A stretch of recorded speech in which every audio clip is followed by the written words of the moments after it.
Good afternoon. We're here for this press conference to basically try and get the public's help in trying to locate a couple of wanted felons that we have and a couple of homicides. I want to first talk about what happens in the beginning of a violent crime, or specifically a homicide. Everyone knows that the best success is to be able to get a suspect identified and be able to solve the crime within the first 48 hours. Statistics will tell you that you have the best chance of being able to solve that crime. Not often does it happen like that. Those are textbook cases that we do have at some time, but oftentimes it takes long hours of work afterward, sometimes months, sometimes even years. In the eyes, in these particular two cases that we're looking at are considered cold cases in the eyes of law enforcement, because one is just under a year old and one is just over a year old. But in every case where we have a violent crime, certainly any homicide, we work in collaboration with the state attorney's office. We work collaborating evidence, documenting evidence, and collaborating witness testimony, working towards a probable cause where we can have a successful prosecution for the justice for those family members of the victims. First, I want to go ahead and introduce our distinguished state attorney for the First Judicial Circuit, Ginger Madden, and she has some staff members.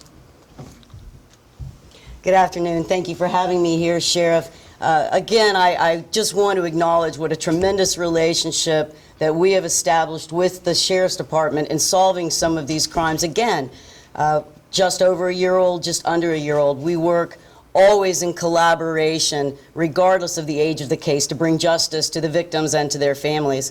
Here in Okaloosa County, I'm very privileged to have as my chief Greg Ankers, and one of my assistant state attorney special prosecutors, Michelle Sandler, who will be assigned to prosecuting this case. We have committed ourselves and our office to continuing to assist the Sheriff's Department in the ongoing investigation, and we look forward to bringing these charges into the courtroom where we can get a successful resolution for the family of these victims. Thank you. And we would have to fill the stage up. Some of you are in the audience that worked on these cases. We would have to fill the stage up and then some with everybody from crime scene investigations, our partners with FDLE that help analyze evidence. But we have three of our team members here. We have Captain Dave Allen, who's our chief investigator. We have Investigator Robbie Naylor, Investigator Kelly Henderson, that were active in a couple of these cases. But it's a collaboration on everybody, multiple agencies when it comes to solving these crimes. The first one we're going to touch on is Nancey Schreiner. She was just a victim in the wrong place at the wrong time. February 9th, 2021, deputies responded to the area of Shirley and Marlar off of Lovejoy Road in the Mary Esther Fort Walton Beach area. Law enforcement found Mrs. Schreiner deceased from a gunshot wound to the chest. We also recovered 73 shell casings from that location. She was not the intended target. The intended target fled and was not injured. There were 9mm shells recovered, 5.56 shells recovered, 7.62 and 40 caliber shell casings, all recovered from the scene, to total 73 shell casings. We used a lot of surveillance cameras and other things to be able to put the pieces together. We don't get a lot of cooperation oftentimes in cases like this, and this is no exception. We had absolutely no witness testimony. We did have innocent victims that were in their homes when the gunfire erupted. We actually had in-home videos that were beneficial in us connecting the dots on the exact time and location of the shots, because they were having bullets entering their homes where their children were in there playing and watching television, and you can see them on their video diving onto the floor to try and seek safety. Again, this lady was just walking down the street and took one of those rounds that ultimately ended in her demise. So after a year of collaboration and working diligently to try and seek justice for this family, we were able to piece together enough probable cause to have warrants for 3 individuals: Travon'te Mclaughlin, Jacob Gabay, and Tyauvion Morris. Those were the 3 shooters identified that we got probable cause on. We were able to arrest one yesterday.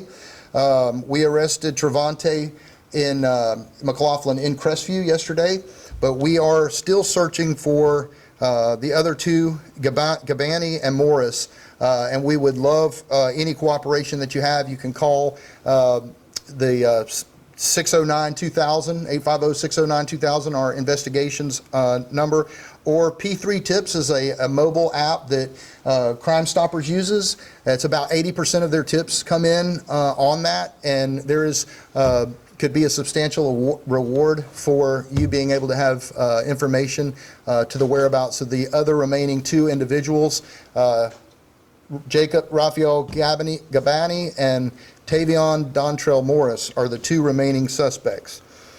They are considered armed and dangerous, and you know, anything on their whereabouts, we would greatly appreciate your help in finding them, and I know the family would too. Second case, Ernest Riggs homicide. This is a case that started back in March 17th, 2021, so just under a year ago. This individual and I grew up together. We went to school together, we played ball together, and my memory of him, nice guy, hardworking guy. He did concrete work, and I believe, personally it's our belief, that he was set up. The only information we have is that it was a ruse to have him show up on scene. It was believed that he might have some money on him, large sums of money. Everybody knows in that labor work there's a lot of cash transactions, and so we don't have a known for sure motive on this, but that's what we believe, that he was set up. That night he was lured to an area off of Racetrack Road on 932 Vincent Lane, where he was later found deceased. The suspect had a good description. We did have a good description of the suspect leaving the scene. Again, almost a year later, we were able to put enough evidence together to be able to get a warrant for John Galvo Saib. And I may not be saying that exactly right, but his picture's here. And he has fled the area ever since the incident and has not been seen in the area, but what we do know is that he purchased a burner phone. Most of you probably know what a burner phone, purchased a phone at Walmart.